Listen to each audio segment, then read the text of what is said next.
Bonsoir. Au Congo, on marche par vagues et par tendances. Il fut un temps où on a eu des tendances de voyage en Europe. Il fallait que tous nos artistes puissent voyager. On a eu des tendances de vagues de retour. C'est-à-dire que chaque artiste, quand il rentrait, il fallait qu'il y ait un carnaval.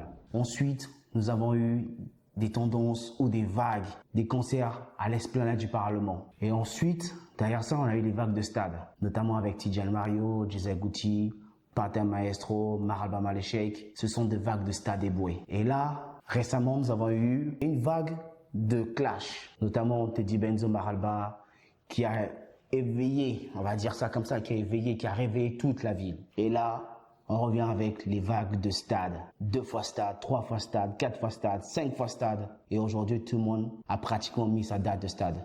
Il n'y a pas que des stades ici au Congo maintenant. Il y a aussi des dates en Europe. Cela, c'est bien pour nous, pour nos artistes, pour notre culture, pour notre musique. Il y a Tidjane Mario qui a mis 3 fois stade et Boué. Si ça sera du lundi, mardi, mercredi, ou du mercredi, jeudi, vendredi, ou du vendredi, samedi, dimanche, we don't know. Il y a Nix Ozai aussi qui a mis sa date pour son stade. Il y a Gisèle Gucci qui vient de faire 2 fois le stade des Boué. Il y a Pathé Maestro qui a fait une date en France. Tidjane Mario a annoncé une date en France au Bataclan de Paris. Et il a annoncé aussi la finition.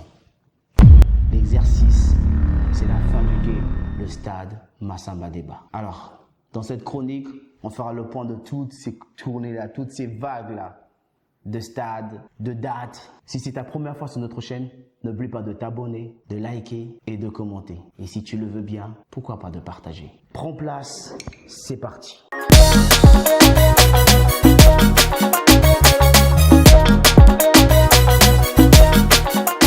Tidjane Mario fut le premier, si l'histoire s'en souvient, et si vous vous en souvenez, fut le premier à lancer le stade Éboué. Derrière, ça en est suivi de plein d'autres artistes. Et aujourd'hui, El Popular veut redonner le même exercice, veut montrer qu'il peut faire 3 fois plus. Et il a mis sa date 3 fois plus. Lui, il a annoncé sa date. Voici ses dates. Et on se rappelle que l'année dernière, ils avaient déjà annoncé le stade Massamba Débat. Malheureusement, petit quoi, qu'il avait changé de programme. Et cette année-ci, il revient avec son seul objectif, le stade Massamba Débat. El Popular. Voilà, c'est tout ce que j'ai à dire dessus. J'ai pas plus de commentaires. Qui vivra verra.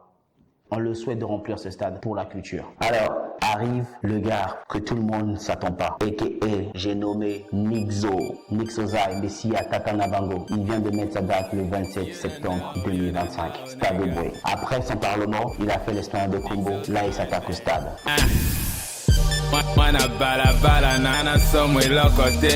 Première dans son histoire, pas le premier rappeur parce que Maraba l'a fait avant lui, mais première fois dans son histoire. Et tout ceci nous montre la portée, le challenge, l'évolution.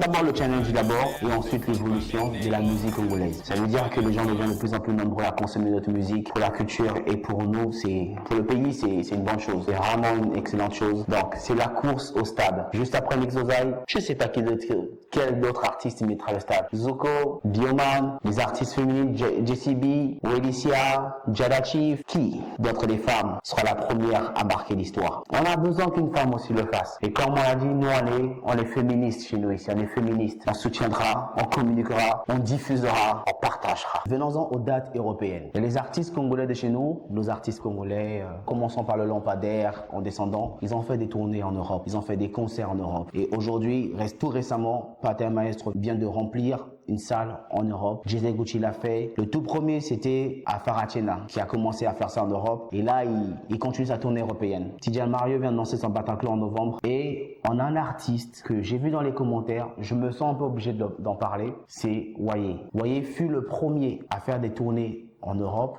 Vous direz certainement c'est à cause des RFI, voilà, tout ça. Mais ça reste quand même le premier à l'avoir fait. Faudrait quand même le créditer pour ça. Parce que il n'aurait pu ne pas le faire. Mais il l'a fait. Et les certaines mauvaises langues, et j'ai vu des commentaires qui disent que non, c'est avec l'argent de RFI, et les autres, c'est avec leurs propres moyens. Qu'est-ce qui vous dit que les autres, c'est avec leurs propres moyens? Il y a eu des partenaires derrière, il y a eu des financements. Peut-être que leurs investisseurs sont peut-être pas connus, et que lui, peut-être parce que comme c'est RFI, on se dit que bon, c'était gratuit, c'est RFI.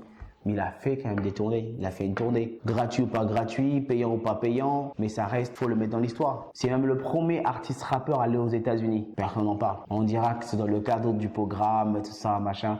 Mais s'il était ambassadeur, ou il a été choisi parmi tous d'autres, parmi ses confrères, d'aller aux États-Unis pour représenter la culture congolaise, on doit le remercier pour ça. On doit le féliciter. Vous ne trouvez pas? Et si vous n'êtes pas d'accord avec ce que je dis, on sait tous comment ça se passe, mais je vous prie de le faire dans les commentaires.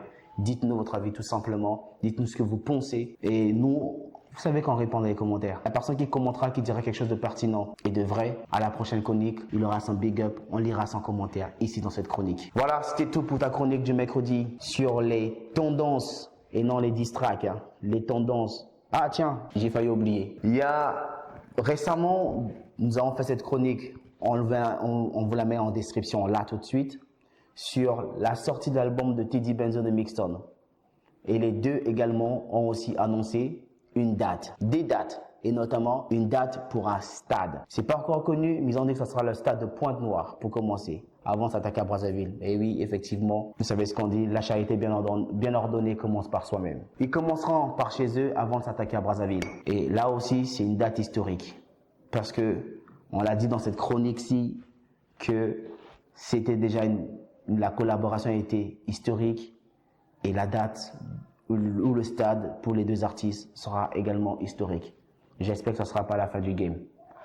Voilà, cette fois-ci on est arrivé, c'est la fin de la chronique sur les vagues et non les diss tracks, parce que je l'avais dit cette phrase-là dans une émission, si vous suivez nos émissions, c'est la vague des stades en ce moment à Brazzaville, au Congo, chez nous. On souhaite, comme chez nous, on est toujours dans les Mapamboli, on souhaite que du bonheur à tous ces artistes, de réussir leur stade et nous serons de la partie. C'était tout pour ta chronique. Ici, c'était Djengombe, William à la réalisation. Merci et peace. I've been a desperado, now y'all know what I know.